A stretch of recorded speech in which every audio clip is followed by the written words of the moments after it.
பாடி தான். இந்த உடம்ப பேஸ் பண்ணி தான் அது நிக்குது.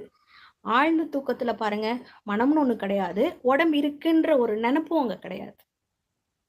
காலையில எழுந்தோனே நல்லா தூங்குனேன். ரொம்ப ஃப்ரெஷ்ஷா ஃபீல் பண்றேன். நல்லா தூங்கினது யாரு? ஃப்ரெஷ்ஷா ஃபீல் பண்ணேன்ற அந்த அனுபவம். உள்ள நானே ஒண்ணு இல்லாத போது, அந்த அனுபவத்த வந்து சொல்றது மட்டும் யாரு? இந்த நானுன்ற ஈகோ அங்க இல்லாதனால தான் ஆழ்ந்த தூக்கமே நடந்தது. அப்போ இயல்பாவே நம்மளுடைய தன்மை வந்து சுகம் தான், அமைதி தான். அந்த நிலையில கொஞ்ச நேரம் டீப்பா நம்ம தூக்கத்துல இருந்துட்டு எழுந்து வந்தனால தான் ஃப்ரெஷ்ஷா இருந்ததுப்பா. நல்லா தூங்குனனால. தெரிஞ்சுக்கணும். அங்க சுத்தமா மனம் நானுன்ற ஒரு ஈகோ உள்ள இல்லாதனால தான் அங்க ஆழ்ந்த தூக்கமே நடந்தது. ஒருவேளை அங்க கொஞ்சம் நினைவுகள் இருந்திருந்ததுன்னா, ஐயோ! நைட்டெல்லாம் கெட்ட கனவு. நைட்டெல்லாம் கனவு. புரண்டு புரண்டு படுக்கிறேன். தூக்கமே வரல. மனம் இருந்தா நம்ம எங்கேயும் நிம்மதியா இருக்க முடியாது. பட் அந்த மனம்